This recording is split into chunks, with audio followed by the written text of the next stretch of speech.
we are for now narrowing down our findings on the true origin of Igbo race.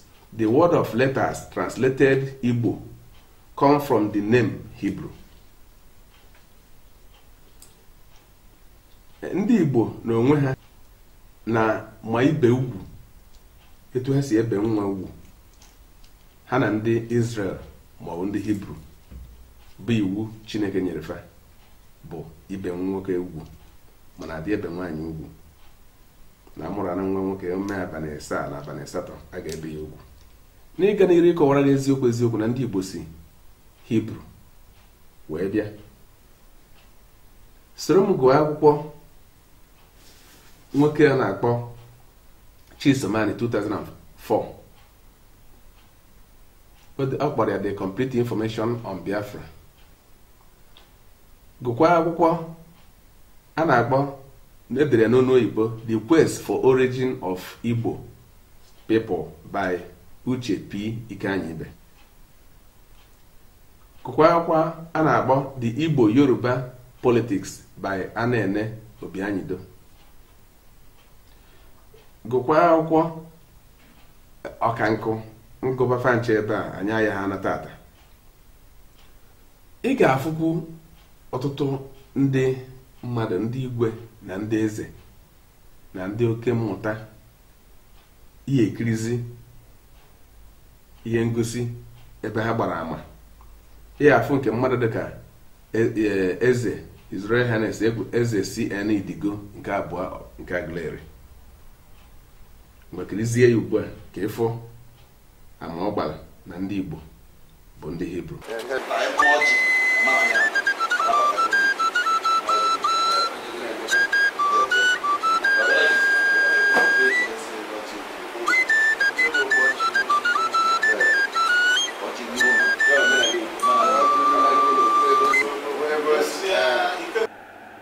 Ya ọ na-aka m maka nkọwara onye ọbụla na-eme ibe kedu ibe iji eme ebe a. Ị na-eme ya ka a gaa n'iru ka ị na-eme ya ewe mee gịnị. Ya na ebe anyị bịa tata bụ nke unu anyị nyere unu were etinye na nke ndị ọzọ. Anwụrụ onye na-ayọ biko mụnwa ya nyere unu kọbọ unu wee sị na ndị Igbo si ebe a gbasara m. Ihe kwuru bụ na ndị Igbo ya chọọ na ebe unu si. Ya na necha ya kweta m n'ebe anya anyị wee bụ na ije Israel anyị ejego wee fụ na eziokwu na ndị Igbo mere ka ha si wee si ebe a. Anyị nọrọ oge mana anyị wee tụnebezie wee gụba akwụkwọ gụba ma Baịbụl adịchi ya Baịbụl etuwe onye a na-akpọ Eri bụ nwa Gad vancha na Genesis dịkwa na mana oge etu esi wee pụta etu esi wee cheki bụ na oge va ebuluva n'ọnụ Igelu n'Ijipt wee mechie Chukwu wee zọọ wee natabazi ya na ba nọlụ ọgwụ arụ na-abụ n'ụzọ bụ ya. O nwere ndị ọ na-ekwere ọsịga ndị na-sizi na ya wakapụ ibe a na-akpọ n'amị stragglers ọ bụ ya. Ọ dịcha n'ibe na-eme eme rinuru ndị otu ya wee tinye isi na ịkpọ gabazia akọcha gabasi ga onye ebe anyị akara mana ebe gbasara anyị bụ na apụsụzi wee si mmiri wee gagide wee kwụsị ka anyị rapụ ịgala na ụmụ ebe ndị ọzọ na ụka anyị bịa ebe a maka na anyị ekwuru na ọ na-anụ bụ onye na-afụ n'olu mana n'olu according to history bụ onye ịgala anyị amarụ ka ha si mee mana ya bụrụzi ya ebe a ma anyị na-ekwu maka anyị wee gagide wee ruo ebe a na-akpa Eri aka ọkwa ya etu na igwe soro na ebe ebite n'ọkpụ wee ruo ebe a wee kwa ya Eri bụ ya bụ onye isi wee bịa mana akụkọ na-enwe na ọ bụrụ ọsọsọ ya gbadata lụpụ bịa na ọ nwere ndị sogasịa n'ebe gbasalụ etu Igbo si bịa ọnya ka esi tekizie off nebezi anya ma ọ bụ ya mana o nwere ibe ya gwa gị na ọ dịkwa ka ibe na-ekwu ọmarị nne ma ebe ọ bụ na ụmụ ịnyịnya ibe na-adịgo ka anyị bido ebe anyị nwere ike ije ebe kịta ị ga-abụ ebe enile eri ụmụafọ Igbo ka anyị na-ekele Chineke na ihe ọma ndị a ka anyị matakwa na mmadụ ekwesịghị ka egosi ya ana nna ya ugboro abụọ. Kirie nke His Royal Highness Eze Obidiegwu Onyeso Ọfụnri Eze Nri, kirie nke ya ka ịfụ n'ofu okwu ọnwa.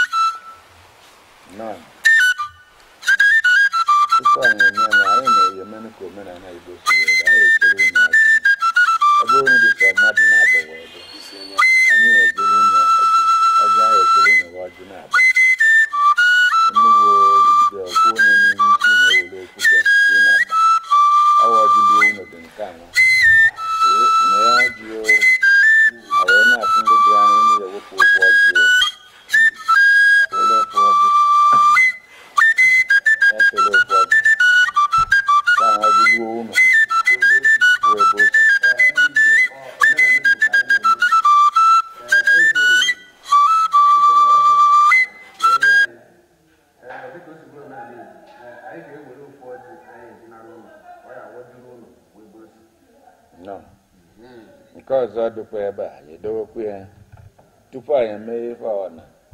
Anyị dịka anyị si wee okwu maka nriment bụ nwa iri anwa nọ na Egypt. Nna nna nna anyị nnekwu iri anwa bụ nwa Jacob. Eriwo nwa Jacob. Jacob unu maara ya bụ nwa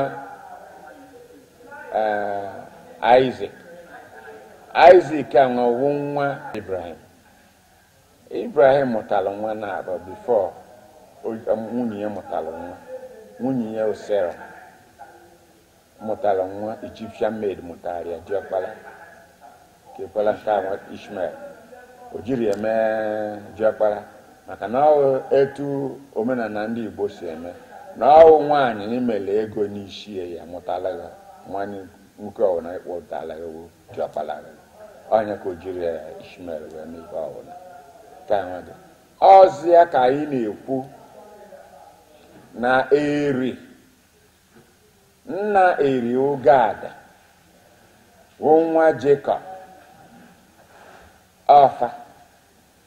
Eri anwa fa wee rapụ Egypt oge Chukwu kwuru gwara Ramsey Pharaoh of Egypt ka ọ rapụ ụmụ Israel ka fana o wee rapụfa pancha niile wee nawa wee mass exodus wee gbalide wee lute na be anyị a gbaa agụ niile ha gbara ije ka eji ejie na-aga ọwụ nnekwu ife ha na-eme wee lute ebe ha lutere nna ha wee eri anwa wee lute obodo a na-akpọ Eri aka. Ugbu a ya naghachiri ụfọdụ nwere ike ịsị mmadụ ka ndị Israel si dị ọcha aịda oji. Ndị ọkachamara kọwara na ọ bụ anyanwụ butere ya. Ngwere kwenụ nkọwa ndị ọzọ ndị mmadụ ndị ọzọ ndị ka mmara kọwara na anyanwụ na-eme mmadụ dị oji. Kirie nke Barrister J.J. Emeka of Aguleri, Enugu Aguleri. Mwa bụ Chief Barrister J.J. Emeka okwe aka of Aguleri Kingdom. Yeah, Barrister bụ ọkaiwu. Yes. He married the throne of David and the Solomon. All part of it there. Dịka ndị ọ bụghị napụghị okwu n'ọnụ, ịma na ndị ọkaiwu na ndị ọkaikpe fa na-atụka ogologo okwu atụ ohe karị ha n'ọnụ ikwuo nke bụ eziokwu. Ọnọgodo achọ ọcha ha sị gị na ọ naghị achọ ọcha ha agwaghị ihe kpatara na ọ naghị achọ ọcha. Dịka gị nwa bụ onye gụrụ akwụkwọ nke iji ekpe ikpe unu anaghị ekwete ma ọ mụọnara na ihe aha unu chọrọ ka ọ bụrụ. Ị na-ekwenye dịka onye ọkaikpe na ndị Igbo bụ ndị Israel ma ọ bụ ndị Hibru? Ife a bụ ife mbido nye nsobido. Ọnwa a na-akpọ Aren Patinkin o si na ndị Israel bịa. Onye du bụ Kpakpando Obi. Ma nwee mechie nchọpụta ya na-akpọ research. Mgbe o mechele ka o ji wee kweta na eri bụ eju onye abịala ebe a. So na ndị Igbo bụ ndị Israel ka ha. And the Israel is backed up by the Bible itself. So iri adịrọ ebo eri nke anyị na-ekwu maka ya bụ eri nke nwa Gad. Enu ebe nwa a na-akpụ ya Obu Gad, like in Israel and in Igbo land. Mmadụ na-alụlụ nni Obi, eri nwa abịa ebe alụ ọlụ Gad Obi. Gad ahụ bụ Gad nwa Jacob. Jacob bụ Israel. So na enyoro ozi enyo, both historically and by research, Igbos are Jews through their descendants. Ndewo. Ọ dị mma unu nwebụ ndị oke amamihe. Kedu ihe kpatara ndị Igbo ji eji oji kịta ebe ọ bụ na anyị bụ ndị Hibru, ebe ndị Hibru kịta na-acha ọcha? Thank you. Our climatic changes.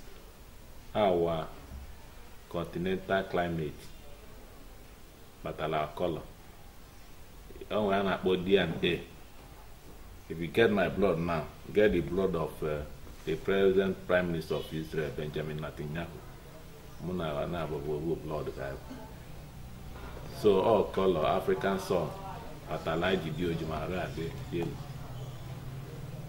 so it has been proven scientifically that the DNA of Igbo person is the same thing like DNA of an Israeli.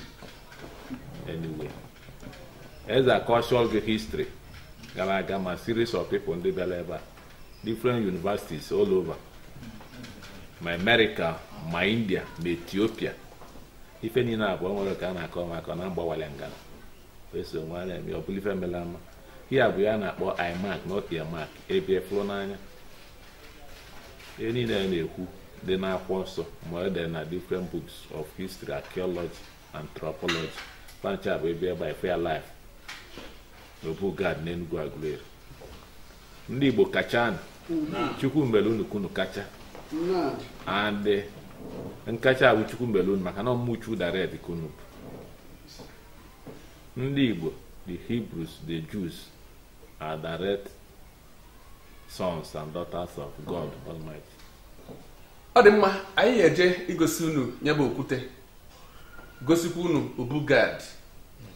Gosi unu ọtụtụ ihe gosi na ndị Israel bụ ụmụnne anyị abịago obodo. Dịka anyị si gwa unu mgbe a nụrụ ọgụ 1967 ihe ndị Israel mere iji wee gosi na ha na-eche na anyị na ha bụ nwanne. Mana ugbu a ọ bụrụzi na ha na-eche kama na ịnụrụ ka eze ọrịa si akọwa. Maka na ihe na-ebute ha ji abịa obodo a abịasị abịakwa. Achọpụtago ekwekwu olu and ndị na-eme ka achọpụta n'Israel Israel ji mere okwu ndị bụ ekwu ekweli n'Israel bụ ndị a na-akpọ ndị rabai. And the rabai nọ n'Israel bụ onye isi rabai nọ n'Israel ekwugo na ndị Israel na Igbo bụ nwanne. Rabai nọ na America bụ isi rabai nọ na America ekwugo na ndị Israel na Igbo bụ nwanne. Kwuo na adịmma and usoro Igbo na Israel nwanne siri ike karịa ma nke ndị Ethiopia na golu Israel je bulu na ọ bụrụ eji eme ọnụ n'okwu ọnụ Chineke. Ekenekwa nga ọzọ ite ọtọ ka anyị gaa n'ebe anyị chọrọ ngana ngwakirizie ọtụtụ ihe mgbaama nke a na-akpọ asambodo nke ndị Israel na onwe ha wetegoro n'ala Igbo. ị na-anya ebe a anyị aga nke a bụ mayor na Upper United States oge gara America. Mụnwa dị ebe a igbe mbukwu nọ ebe a onye a bụ mayor anọdụ ka local gọọmenti na United States. Ka Transylvania ke bụ Saint. Asambodo wa na-eje m oge aga n'Israel ma ga ebe niile oke bụ asambodo n'ọnwa na nwere ọnụ. Nke a bụ ọbịbịa oge ejekwala Israel.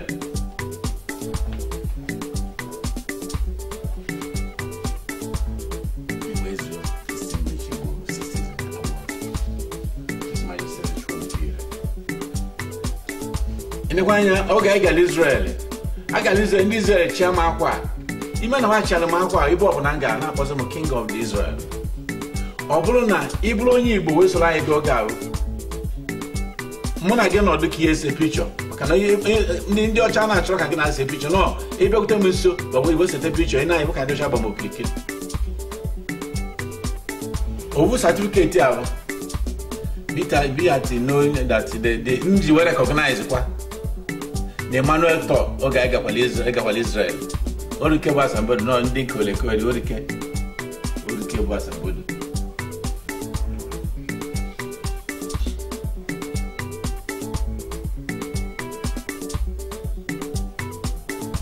Kakwa bụ uwe asambodo ahụ.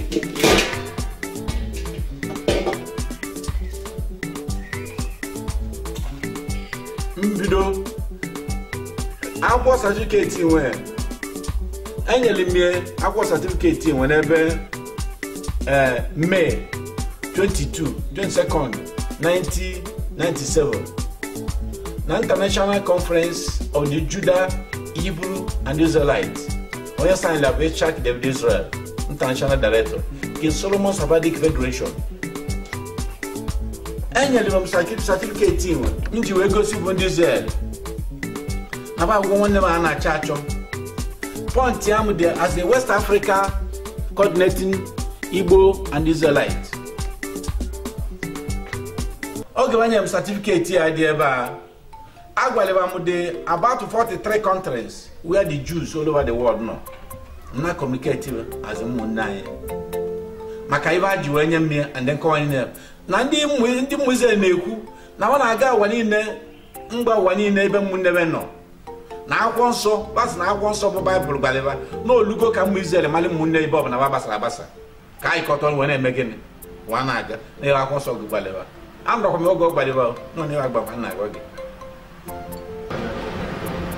nke a gwa obiaba ka obiaba na-egwu obiaba ọmụdugo gaba Jos obiaba dị oge ndugo gaba Jos wadịcha ebe a na onye nke nwaanyị abụ onye anụ onye Israel wadịcha ebe a mụnwa dị ebe a ebe anyị chere meeting ndị uni Jos ndị university ka ndị Igbo niile juru na Jos ebe ahụ parce que anograte ebe as ụmụ Israel almost about 3 days na Jos oge ahụ oge anyị jere ebe a adịghị ama onye plane anyị ji wee jee plane ameka ọbụ ikenela anyị meka ọbụ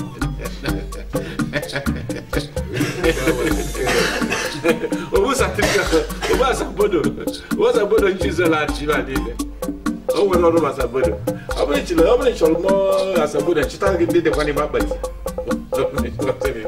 enyere m aba niile o mee 7 months ndị adịmadị aba anyere basị na akịrị ọbụ eze a na-ezube ezi ebe a ndị ọzọ wee nyekwa aba m wee soro ndị enyere o mezie ebe 3 months akpọ aba m na aba m ka echuzuru bụ ndị a dị 27 na-ekpe ekpele ndị ọcha mụ na amara mbụ ndị a send a ticket sị m bịara na ụmụka chusi bịara ebe a na sabanye sem certificate ya m dị ebe a bịa ga-ekwute certificate ya dị n'ebe so oge akpere m ekpere ka a sị m na ndị Igbo na-eji okwute n'ime ana the mileage ba na ana ha nwere ike collect ya n'onye ka eji wee tiro ndị Igbo ana ekpere na okwute abụ na-epulgo okwute atụ n'Igbo enwere onwebe ina ya this certificate bụ certificate wa nyere m take a glass maybe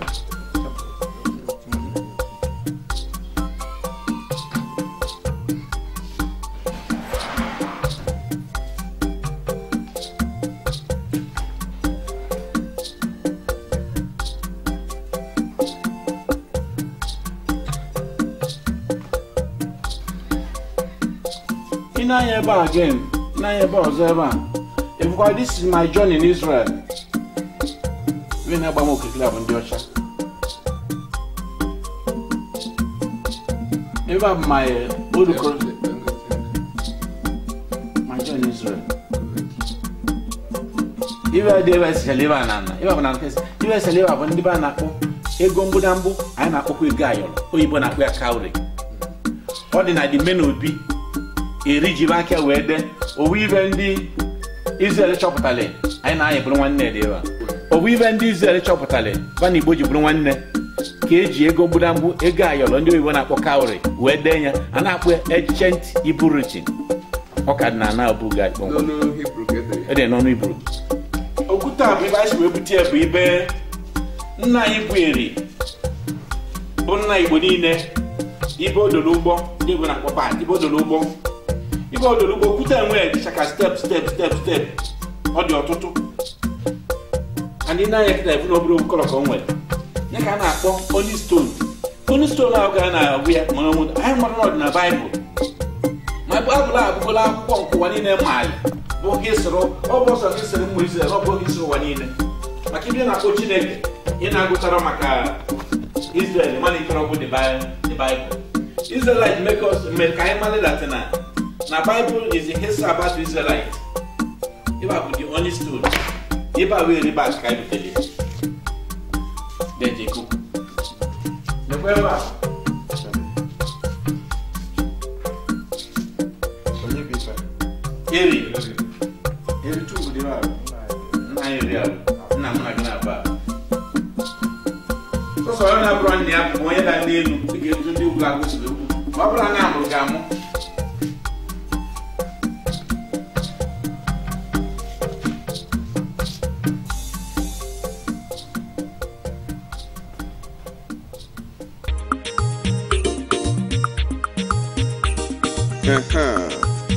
Bijek ma je ụmụ afọ Igbo ka anyị na-ekele Chineke na ihe ọma ndị a ka anyị matakwa na mmadụ ekwesịghị ka egosi ya ana nna ya ugboro abụọ. Ome Igbo amaka mma ngwanụ ka igoribe Igbo amaka mma ngwanụ ka igoribe Igbo amaka mma ngwanụ ka igoribe Abia Steeti oribe no Asimonu oribe ndị Anambra oribe no Unu oribe Ebonyi Steeti oribe no Asimagi oribe ndị Enugu oribe no Asimagi oribe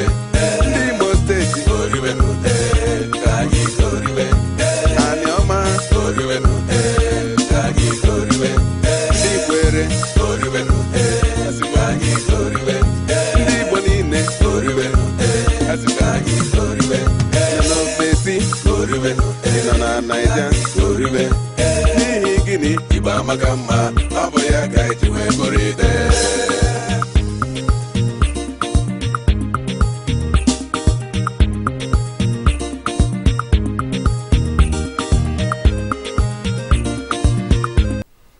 Mmatanụ na Igbo a na-ekwu ha ncha niile nọbụ n'ofu nche mmiri.